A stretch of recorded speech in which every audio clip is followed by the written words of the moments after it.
Instagram, YouTube, we are live. This is going to be a pretty quick session. We've just come over the Masters. Scottie Scheffler is your 2022 Masters champion. Unbelievable run. A few other things that we want to touch on here as well, just before we jump into it. So, number one, we're going to just jump on the Saudi Golf or the Super Golf League, but that's run by Live Golf Investment that Greg Norman has been associated with.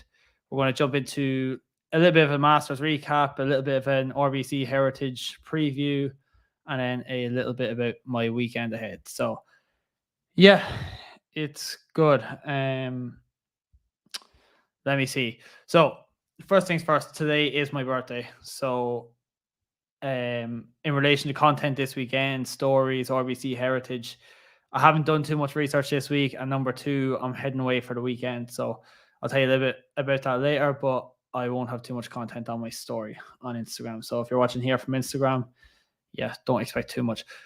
Okay, I was going to start with the SGL, but let's start off with the Masters because that's probably what everybody wants to hear about. So, Scottie Scheffler, your 2022 Masters champion. Unbelievable. And I posted about this during the week that Scottie Scheffler in 2019, he's playing on the Corn Ferry Tour. And then 2022, he's like won 4 times in 6 starts. He is a major, one of the biggest majors, depending on which way you look at it.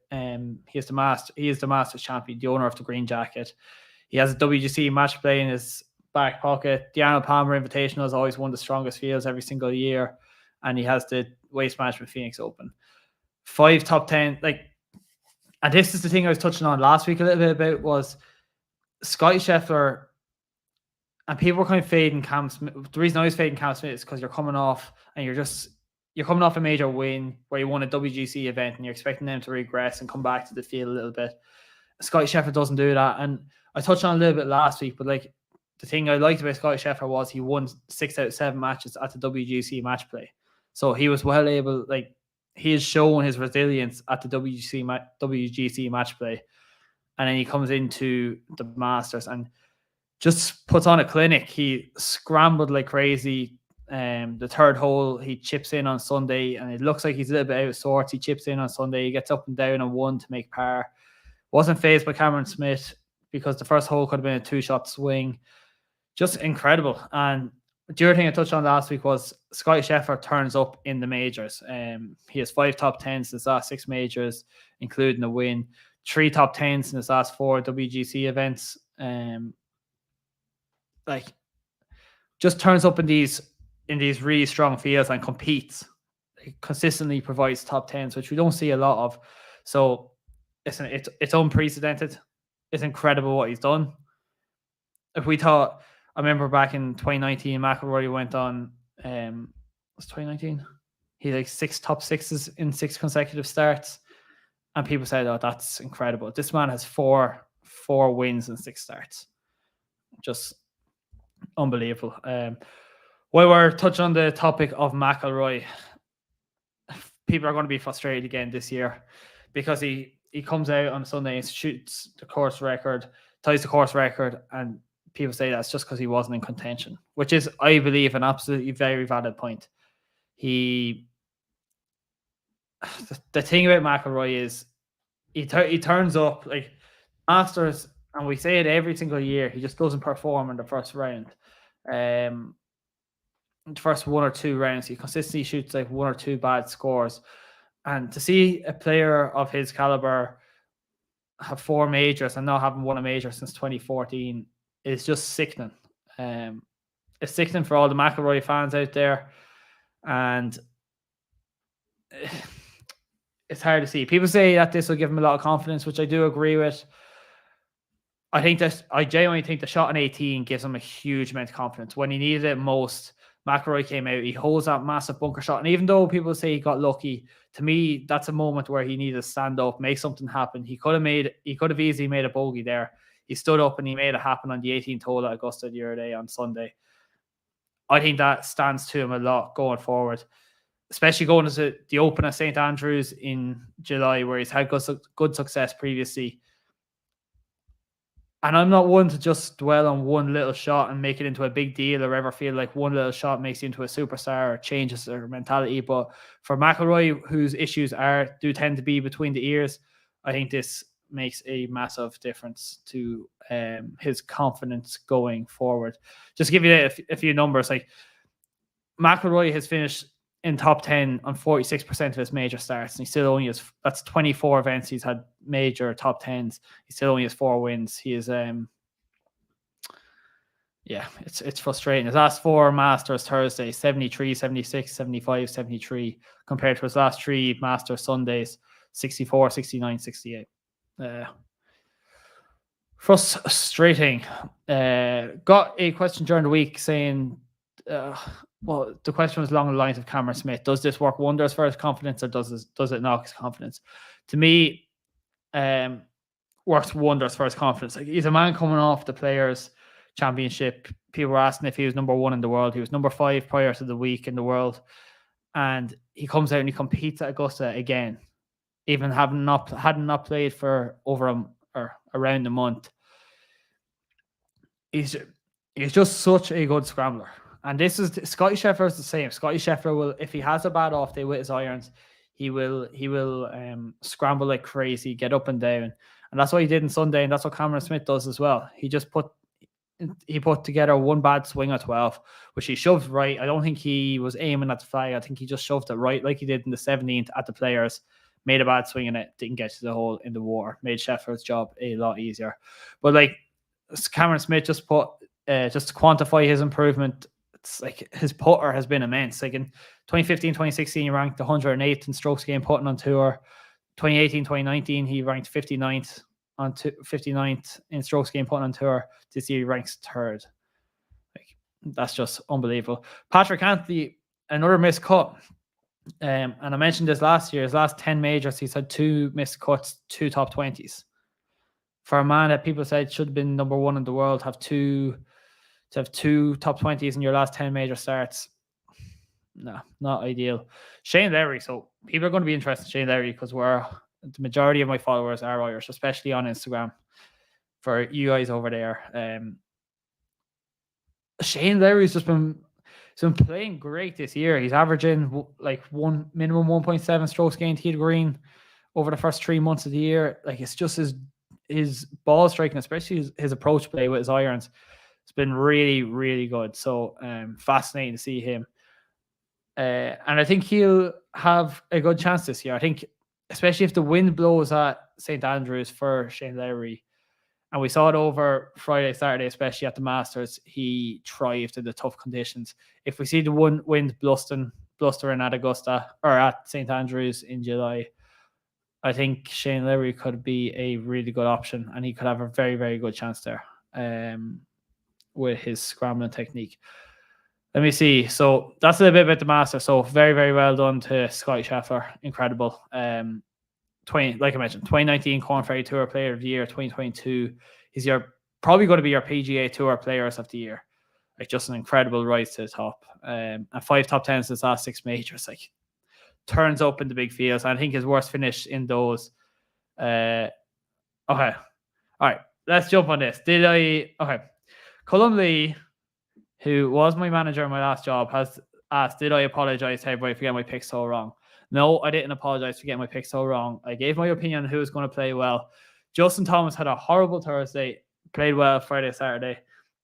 Sunday, he was okay as well. He finished like T10 or something. Shane Lowry did finish within top 10. Tyrrell Hatton did not finish within top 10. He finished last in the field. Robert McIntyre and Corey Connors both finished within the top 30. I did not apologize, and I got my first round leader wrong. I did not apologize for my picks. I just give out the information, and then I suggest somebody based on the information that I give out. So, yeah, you do with that information what you wish, but I do not take your phone out of your pocket and place your bets for you. You do that yourself. Thank you, Colin, for your comment, because I know I'll be getting a WhatsApp message off you in about 10 minutes saying, man, you should have apologized. Yeah, I'll see you out in Headford Golf Club pretty soon, and we can settle our dispute there.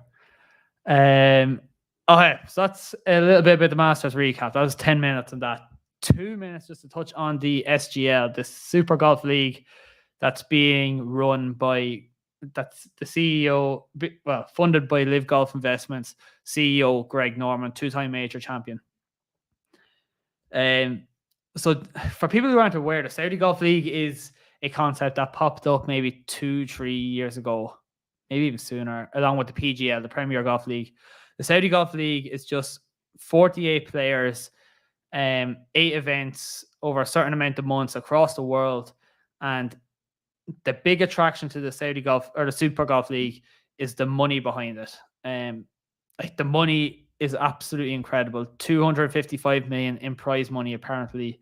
And it's kicking off the week before the US Open on June 9th in Centurion Club outside of London. The whole thing is crazy because Greg Norman's wrote to the PGA Tour saying you're gonna regret ever limiting your players to only playing in the PGA Tour. And apparently, according to reports last night, there's been 4 players confirmed for this: Bubba Watson, Lee Westwood, Kevin Na, and Ian Poulter. People who are, you could argue, towards the end of their career have apparently signed up for this Saudi Golf League. Apparently, Bryson DeChambeau was offered $120 million, 80 or $120 million to join the Saudi Golf League. And he said no after the other top 10 players in the world, or a good few of the other top 10 players in the world said no. Phil Mickelson issued an apology for his comments back in November. The whole thing is bizarre, but the fact that this is kicking off in like 2 months, we haven't heard how it's going to be broadcast. We've only apparently heard 4 players signing up for it. And those 4 players are towards the end of their career: Bubba Watson, Ian Poulter, Kevin Na, Lee Westwood. It's unreal that this is potentially kicking off in 2 months. But so $25 million purse for each event is ludicrous. $4 million for the winner. And I saw this commentary on Twitter whereby if the Super Golf League run in Saudi Arabia, which will hold events across the world, if that puts forward a first prize of $4 million per event, and use the likes of Kevin Na or Jason Kokrak, who's apparently signed up, or Ian Poulter competing. And let's say you're a top 10 player in the world and you see Ian Poulter win $4 million for winning an event in London against a really weak field compared to PGA Tour standards. And this is the argument on Twitter earlier. Potentially then they see, like, not Bryson DeChambeau, not Rory McIlroy, but like, who is it? Like maybe Tyrrell Hatton. Tyrrell Hatton's considers himself to be a better golf player than the majority of these players in the Super Golf League in Saudi Arabia. He's like, I can easily win that $4 million compared to coming out here on the PGA Tour, finishing tied for 10th and earning $200,000 a week, and it's only 8 events. That is the argument that people say will come down the line in like 2 or 3 years with the top 10 players in the world. Why they are completely opposed to the idea right now is that in 2 or 3 years, they'd be like, I can easily go over there and make $20 million a year, compared to Scottie Scheffler, who's won 3 times in his last 5 starts, 4 times in his last 6 starts. Scottie Scheffler's made something like $9.2 million in those starts. Imagine you could go to the Saudi Golf League, win 2 events in 2 events, and obviously you've made $8 million. That is absurd. So that's a bit about the Super Golf League. If you see me talking about it, hopefully that provides a little bit more context. Actually, I'm hoping to do a deeper dive on this in the future. Maybe spend like a half an hour talking about it. Maybe get somebody on the show. But I think it's super interesting to see where the Super Golf League is going.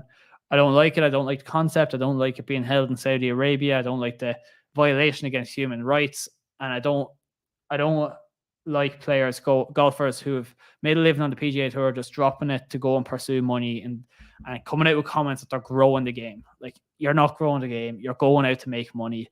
And if you're just honest with that, people could accept it a lot easier, but do not come out and say, I want to grow the game of golf. There have been something like 40 or 60 executions in Saudi Arabia this year. You're going to a society where human rights are violated every single day, and you're trying to argue that you're going over there to help grow the game of golf. No, you're not. You're going over there to fill your pockets. That's my stance on it. Finally, right. Okay, two things. So number one, like I mentioned earlier, it is my birthday this weekend. So tomorrow evening, I fly out to Dubai for 6 days, playing a little bit of golf over in Dubai. So if anybody has any tips on courses to visit, I definitely have 2 rounds booked in. But if you have any tips, drop me a message. So I won't have too much content. I won't be tweeting that much this weekend. I haven't read that much about the RBC Heritage this week. But yeah, if you have any tips about golfing in Dubai, do feel free to drop me a message.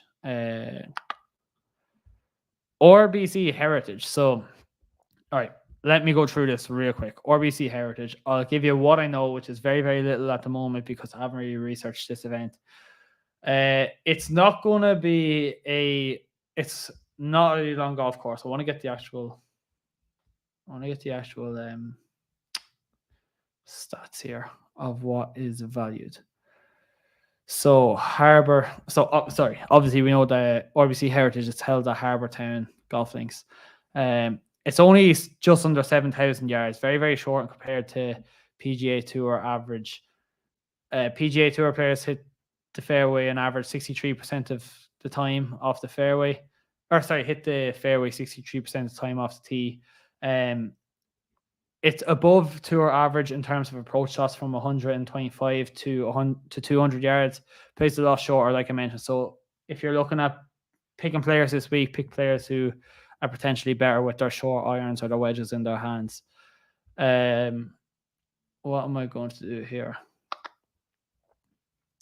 So that is one thing about it. Datagolf.com actually has a great tool. If you're watching on YouTube, I'm actually going to share my screen right now. So datagolf.com does a really good job of breaking down what skills are required every single week at each event. So if you're looking here on YouTube,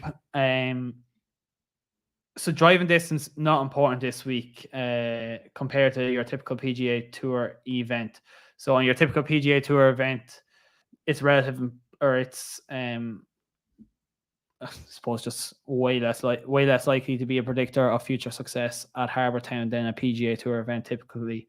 Whereas driving distance actually has a little bit more importance this week. Your irons are right on cue with what the PGA Tour average is. So, like I mentioned, revalue your good iron players, those with, especially those with short irons and wedges. They're going to be of huge importance this week. And putting doesn't really make a massive difference this week. It's pretty much in line with tour average. Going through a little bit of the field here. All right, let's do this real quick. So, yeah, some of the top 10 players in the world: Justin Thomas, Cameron Smith, Dustin Johnson, Colin Morikawa, Patrick Cantley. This website is actually, if you're looking on YouTube, this website is rickrungood.com. And the other one that I was looking at was datagolf.com. rickrungood.com is a paid subscription that I pay every month just because I love the insights that it gives. So this is a bit about the players in the field. Dustin Johnson has finished here within the top 28 in his last 4 starts at Harbour Town. Obviously coming off that 12th at the Masters, his 4th at the WGC match play, and 9th at the Players. In a really good run of form right now. And he has really good course history at RBC, at the RBC Heritage. So really like Dustin Johnson this week. Mentioned this last week, but I can't get excited about Patrick Cantley this week. I know he finished, like we can see here, 3rd and 7th and 3rd in 2019, 2018, 2017, but missed cut here last year. He's 39th at the Masters. Not a lot to rave about. Didn't get out of his group at the match play and missed cut at the Players. And I suppose people would make the argument that for 2 rounds last week he potentially played really well, which he did. He was within 2 shots of the lead coming on his 15th hole on Friday evening, something like that. He's within 2 shots of the lead. Played well for whatever that is, 33 holes. Couldn't get the job done. I just don't love Patrick Cantley right now. Me personally, I don't like the way he's playing. Shane Lowry. So Shane Lowry finished 3rd here in 2021, finished 3rd here in 2019 and finished 9th here in 2021. And as I mentioned last week, just playing really, really, really good golf right now. He finished 3rd at the Masters, as we all know, last week, 12th at the Valero Texas Open, 13th at the Players Championship. I'm not saying it because I'm an Irishman, and I never just pick a player just because of that reason, but Shane Lowry has been really good. Like within top 8 players, strokes gained tee green over the last 3 months on tour. And his approach play and his wedges are pretty good. So I like Shane Lowry's chances this week. Who else do we have? So Justin Thomas, okay. Like I suppose if you're watching this, you don't really want me to pick all of the top guns. Okay, Joaquin Niemann at the RBC Heritage finished 5th here in 2020 and coming off a 35th last week at the Masters and a 22nd at the Players.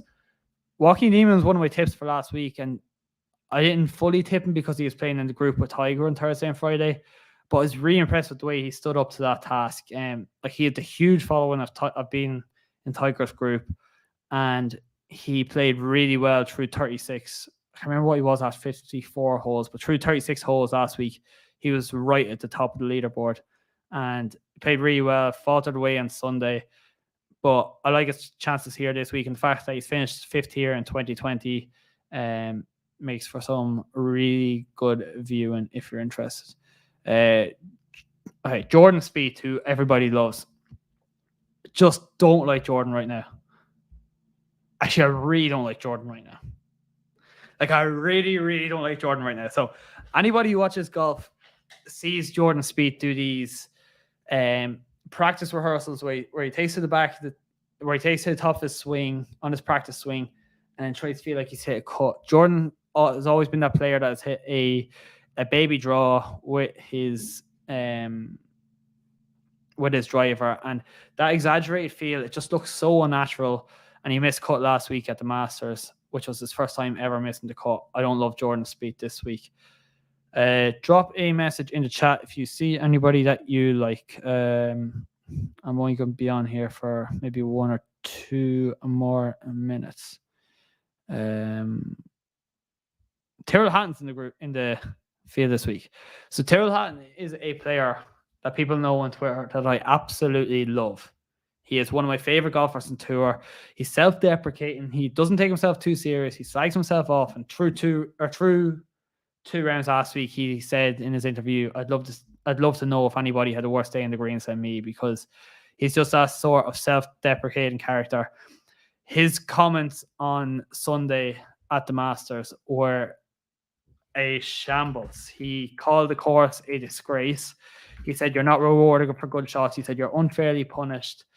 And it was just, for one of the best golf courses in the world, designed by Alistair Mackenzie, that has received praise for years, and for Tyrrell Hatton to come out on that rant is it's disgraceful. He's still going to be one of my favorite players, but he just went on a rant last week. He had a press conference this week. He was asked about it, and he said he still held true with what he said. He still believed in it. But he finished dead last in the field last week at a course that he's never really played well at, Augusta National. But he finished 3rd at the RBC Heritage in 2020. Finished 21st at the Players. Finished 13th at 21st at the Valero Texas Open. 13th at the Players Championship and 2nd at the Arnold Palmer Invitational. He's been playing pretty well, and the fact that he has a top 3 finish here in the last 2 years, I do like his chances this week. I just wonder if he's going to get distracted with his comments from last week. I always plan on making these like 15 minutes, but sometimes we do go over. Let me see. I just want to see, is there anybody else here who people might be interested? Oh, here we go. All right, Matt Kuchar. I don't know what odds he is. I haven't looked at any of the odds this week, but Matt Kuchar has 4 top 23 finishes in his last 5 starts at RBC Heritage. He finished 2nd at the Valero Texas Open, or 16th at the Valero, or 2nd at the Valero Texas Open, and 16th at the Valspar. I actually could have been getting this wrong. I could have been calling the Valspar the Valero Texas Open. So he has 2 top 16s in his last 2 starts on tour, including a 2nd at the Valero Texas Open, and he has 4 top 23s in his last 5 starts at RBC Heritage. I think he could be a really good shout, and he suits these shorter types of courses, like Harbour Town Golf Links. So Harbour Town Golf Links, Pete Dye design, like seen on Twitter, strategic shot makers golf course. a ton of out of bounds and narrow fairways for wayward tee shots and very, very small greens. So Matt Kuchar is a good person to look at this week. Who else? Okay. Let's go through one or two more players if we can see this. Ian Poulter has what's this? He has 5 top 18 finishes in his last 7 starts at RBC Heritage. Some got my haircut today, lad. It's your 30th birthday this weekend. I couldn't come over without a nice haircut for your bow party. That's just the haircut is for the Dubai trip. I'm getting some for people on YouTube. I'm getting some questions here on Instagram. People slagging me fade, so I don't even know if I want you there anymore. Maybe you can go there. Stop looking at it. I've lost my train of thought. I'm getting slagging in the group chat or in the Instagram chat for my fade. So now I don't really know what to say. But I think I've covered pretty much everything so far. Danny Willett, just touching it here, finished 12th last week and finished 18 at the RBC Heritage in 2021. Potentially he's a good man to look at this week. Ricky Fowler is back in the field, having not qualified for the Masters again last week. And he didn't qualify last year either. Let me see, who's this? JT Poston has finished 8th and 6th at the RBC Heritage in his last 3 years. Has missed 2 out of his last 3 cuts, which isn't ideal, but 2 top 8s in his last 3 starts at RBC Heritage is pretty good.